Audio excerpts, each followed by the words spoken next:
Ассалаумағалейкум достар, армысыз қазақ елі. Есімім Бексұлтан. Бүгінгі тақырыбымыз рыболовный магазин, яғни балық аулауға арналған магазинді қанша теңгеден бастауға болады деген тақырыпта. Енді мен жайлап 10 мың теңге, 20 мың теңгеден бастадым. Шынын айтқанда ең басында 65 мың теңге вложение салдым. Оған мен тек осындай катушкалар алдырттым. Кейін катушкаларды сатып, орнынан андай майда шүйделерді қоса бастадым. Сосын Дима деген жігітпен танысып, одан 13-тік осындай лақа монтажын алдыртып, осын сатып, үстіне кішкене пайда көріп, оған андай мелкий тағы да ұсақ заттар алып келдім. Жалпы бұл рыболовный магазинге ең минимальный бір 3-4 суммен бастауға болатын сияқты. Өз ойым бойынша.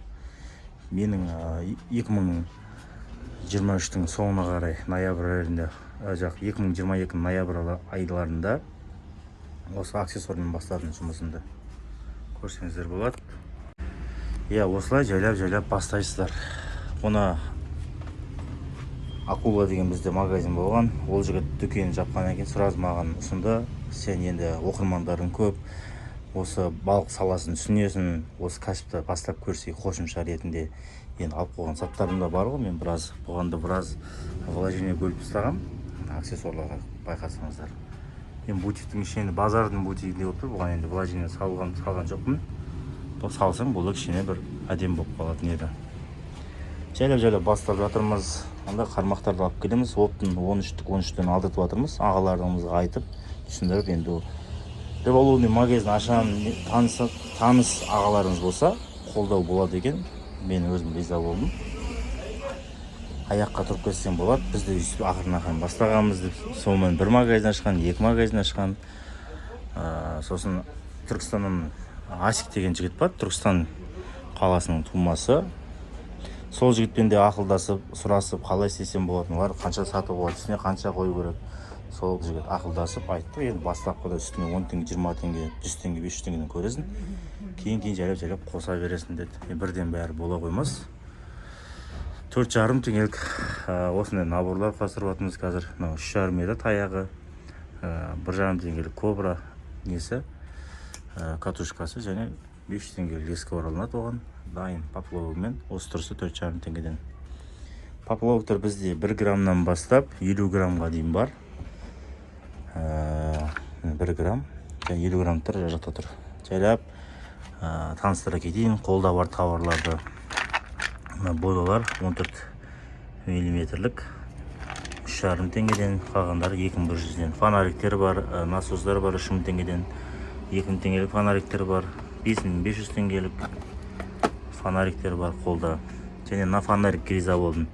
Әрі фонарик, әрі карманный зарядчик болады екен бұл. Телефоныңызды зарядкілеп алсаңыз да болады. Балыққа барғанда ең арзанғы фонариктеріміз бізде осы болып тұр, 1,5 теңгеден.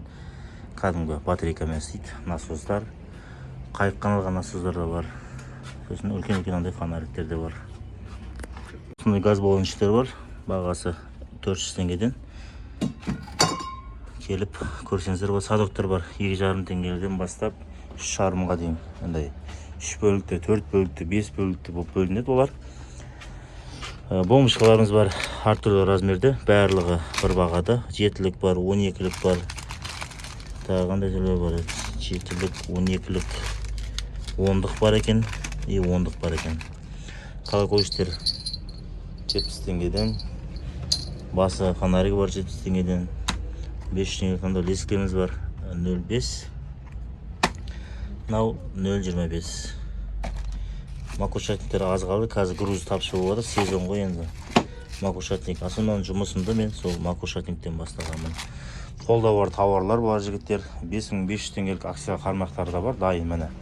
Оған не кіреді? Так. 5500 теңгелік осы тұрысы таяқ, катушка, 100 метрлік леска және колокольчик. Басында түнде жақып қоятын мен қосып береміз. Және бір рогатка береміз. Қадап қоясыздар, тамақтан сіреп. Және оған бір бомбышка қосып береміз. Осы 5500 теңгелік дайын қармаққа кіреді. Қолда қалған катушкалар түрлері. Шпулясы 6000 оборот. Железный. Так, арзан түрлері 1000 теңге. Және жымиықтарымыз бар. Түр-түрі посейдондар бар 1200 теңгеден. Және лақа монтаждардың бағасын айтып кетіп сіздерге. Бұның бағасы бізде 2000 теңгеден. Жайлап бастайсыздар, енді бірден бәрі болмайды. Мына жақта бізде қазір крючоктар жатыр, шашылып. Енді үшін бәрін порядок істеп, күніге шаңын сүртіп отырмасаң, базарда бізде базар кішкене шаңдау. КамАЗ өтеді, фура өтеді деген сияқты ғой. Насоздар қайыққа арналған 5000 теңгеден. Және бізде карпятник бауырларға, начинающиларға арналған 390 Nex қармақтары бар 10 000 теңгеден. Телефон нөмірін жазып алыңыздар: 8705 704 30 62. Есімім Бексұлтан. Түнгі сағат 9-дан кейін хабарласпай қойыңыздар. Түнгі 3-те 2-де звондап, "Мұратан, бауын қақтың шығып жатыр, әннөй" деп звондайтындар көбейді қазір соңғы кездері. Амал жоқ, полетке қойып қоюға тура келді. Басқа телефон алып, туысқан ағайындарға беріп қойдық. Түнде енді не болып қалуы мүмкін. Үйде әжеміз бар, апамыз бар деген сияқты бір оқиғалар неде болып қалса, Алла сақтасын. Бірақ сонда да страховкаға сол нөмірін беріп қойдым. Былай рабочий телефонға осы. Бірақ түнгі 2-де ішіп алып, немесе балыққа кетіп баратыр звондаудың қажеті жоқ. Балыққа баратын болсаңыздар, күндіз звондаңыздар. Күндіз адам сияқты сөйлесейік, ақылдасайық, қайда барасыздар, соған қарап. Қандай заттарға түсті, бәрін айтамыз. Ондай қызғаныш жоқ бізде. Деп, как вот ол балықты өзіміз бағып жатқандай қызғанатындар бар ғой. Айтпайды. Сол жүгер, сол деп сөйлегісі келмей, бедірейіп қызғанатындар да бар енді.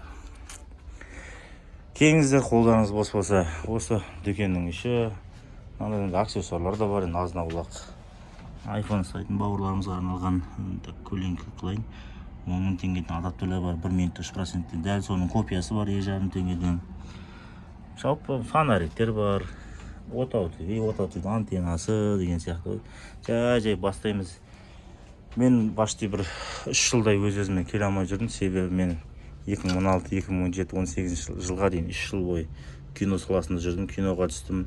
Осы YouTube арналарына, ас жақтарына түссеңіз, киноларым бар еді. Кейін ұлдайт етіп тастадым. Режиссердің есінде қалған YouTube каналында Шымкент Құралай деп жазсаңыздар, Құралай қазақша кино деп жазсаңыздар шығады. Бас продюсер Сапархан Бексұлтан деп. Бексұлтан деген мен болам. Кішкене қарызға батып қалдық. Сонда да екінші шешінген судан тайынбас деп артымызға қарамай тағы бір кино түсірдік. Вообще минусқа кеттік. Содан өз-өзіме келе алмай біраз ауырдық. Кішкене семіріп кеттім оның үстіне. Одан кейін артық салмақтың кесінен тағы да өткенде Рошаға жатып шықтым 10 күндей. Солай уақыт жоғалтып алдық.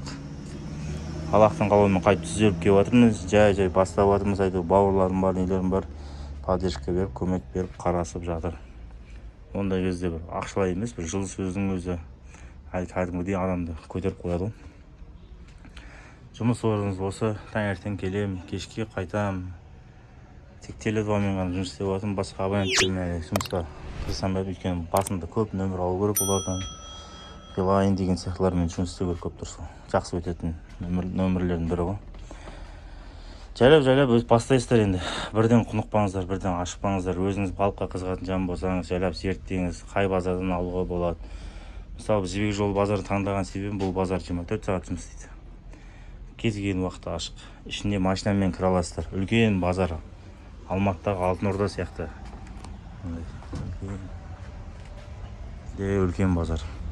Андай рот-боттар бар. 5 қармақ қойсаңыздар болады. 39 000 теңге. Каспийде 51 000 теңге деп тұр осыларды.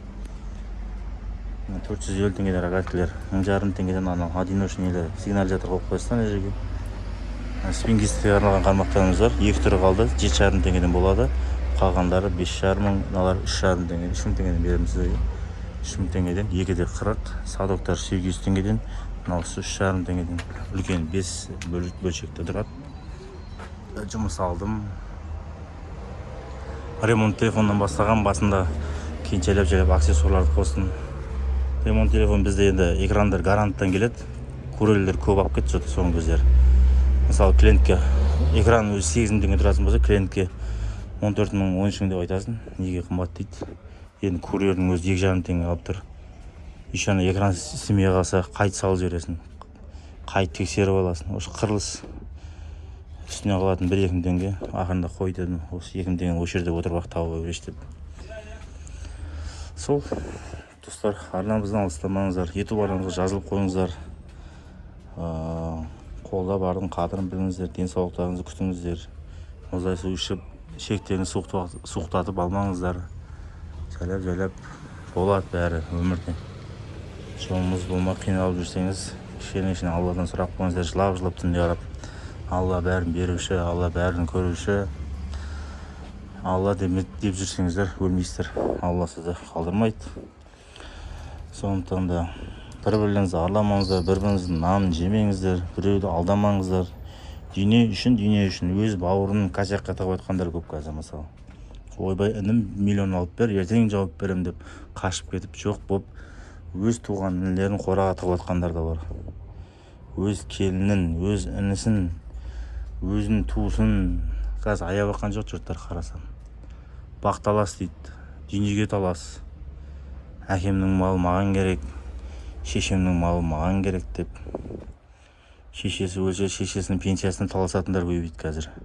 Мен алам, сендер ауырғанда қараған жоқсыңдар, мен алам деп. Ондайларды да көрдік. Сондықтан да дүниеге қатты қызыға бермеңіздер, бұл жаман.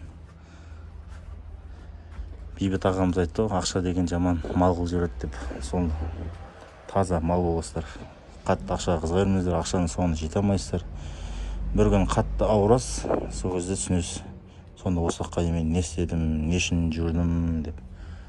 Сәл тоқтаңыздар, успокойся. Жан-жағыңызға қараңыздар. Дүние қуа бермеңіздер, ұят болады. Жай болады ғой бәрі. Үй алыңыз, көлік алыңыз. Жақсы неғып қойсаңыз, запасқа тағы бір үй алып қойыңыз. Қатты бүйтіп дүние жинай бермеңіздер. Өзі басым дүние деген қызықпаймын.